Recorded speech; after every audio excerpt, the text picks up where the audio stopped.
in my head, I always say, what's better for me, an hour of extra sleep or an hour working out? And I know it's an hour working out. So if the only time it's going to happen is 4:30 in the morning, I have an all-black German Shepherd. I have a blinker for his collar. And he and I take off at 4:30 in the morning and do a 45-minute or an hour run just because I have to get it in. It's a hospital day for my son, and it's not a teaching day for me. If I don't get it in, I know I'll be crazy. So and my whole family understands that if the workout doesn't happen, I'm not happy at home. I'll sometimes put my son on a bike and he'll bike next to me. I have easy things at home. I have a couple of kettlebells. I have a room with enough room in it. I can do things, but I have to do something every day. I have to check that box. And so, that's just how I get through my life. And part of that is that, I have kind of poor genetics. I have a father that's over 100 pounds overweight who just had gastric bypass, and I have a sister who has, and we have very slow metabolism. And so for me, I know that if I let it go a day gets to be 2 days, 3 days, 4 days, and pretty soon I'm in a really bad roller coaster ride that I don't want to get on. Okay.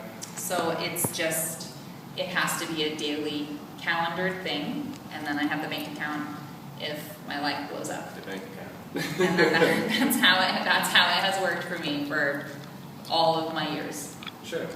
Well, I would never guess you have poor genetics in the family. Well, I appreciate that. You're doing something right. That's good. You said you are married. How about your husband? Has he been supportive?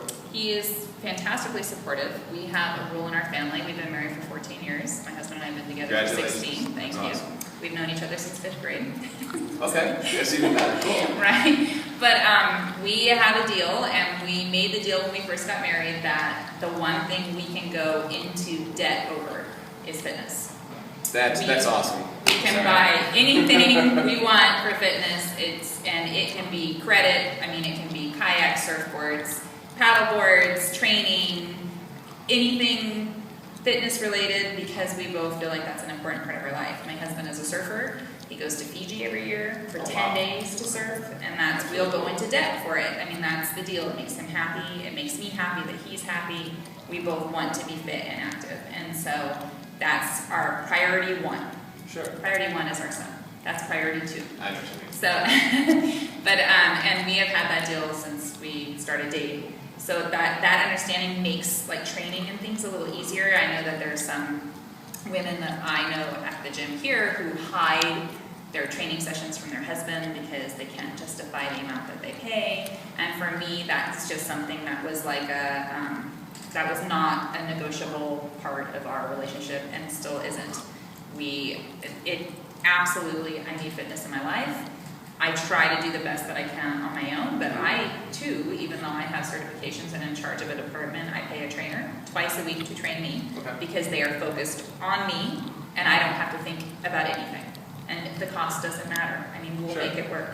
So if it means less eating out, less clothes, less whatever, it doesn't matter. So. Right.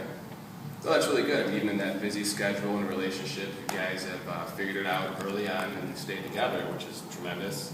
What's important to both of you. And you guys will both make those adjustments to make the other happy, which, let's face it, today's day and age, people may not always look at situations like that.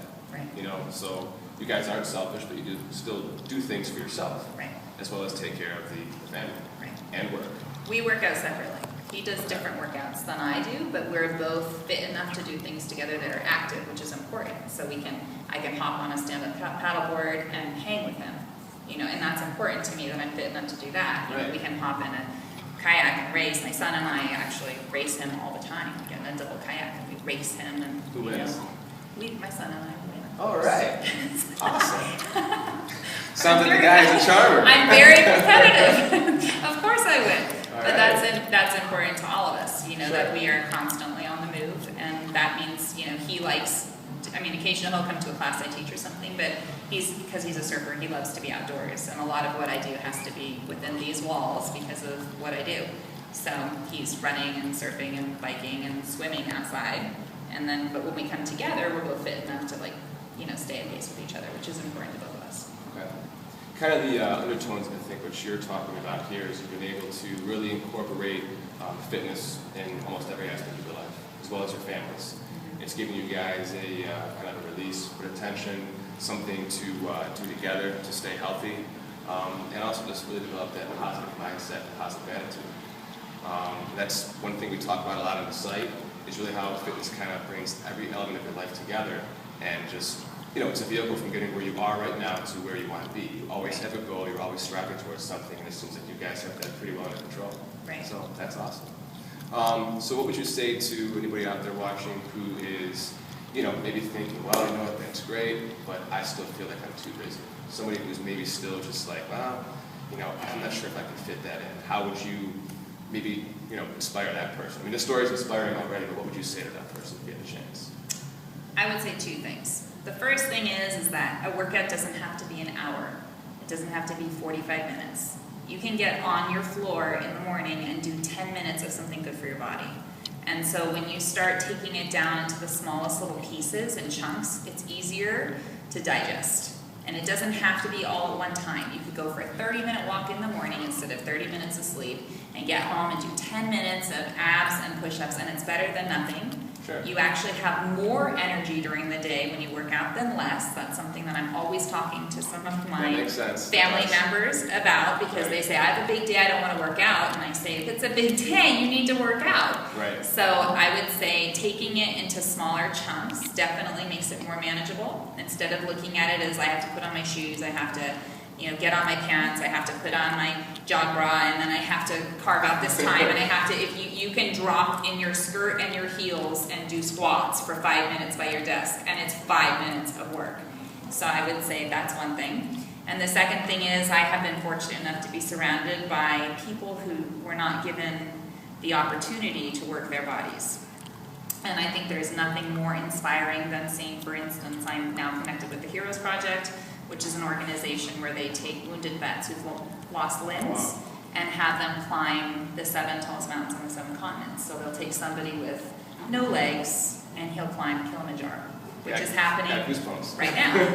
Where That's awesome. Last year there was, we actually had a fundraiser here that I spearheaded where we made $65,000 for that organization on our spin bikes to send a man named Noah, and then the Heroes Project, or the guy who owns the site or owns the foundation, his name is Tim Medvitz, and they climbed the Karstens Pyramid. Okay. And Noah has lost his leg and his arm. Oh, wow. So when you see people who are overcoming obstacles like that and just want, the idea is obviously there, it's not so much they're climbing a mountain physically, but when you can overcome a mountain mentally after you have lost something, that's a pretty amazing thing to inspire you to do more with your life and to overcome all the obstacles. I mean, if somebody without 2 legs can climb Kilimanjaro, then what's wrong with the rest of us that my knee hurts and so I can't get on a step climber, right? So I'm not saying, I'm not saying that we need to maybe not listen to our bodies, but I think that all of us forget that there's a big difference between exertion and pain. Okay. And that pain is not necessarily always something that we need to label how it feels to work out. Exertion means, when you feel exertion, that means that you're uncomfortable, and uncomfortable means change, and change is fantastic. And so if you can kind of embrace change and uncomfortable and realize that is not pain, and you're given the opportunity to feel something that other people would give anything to feel, sometimes the guilt factor helps you get there. Wow. I couldn't have said anything better myself. JJ, thank you very much. That was a very inspiring story. For all of you who are watching, I thought that was incredible. I hope you guys get a lot out of it. Again, interviews with Healthy Gurus. Thanks for watching. We'll see you next time.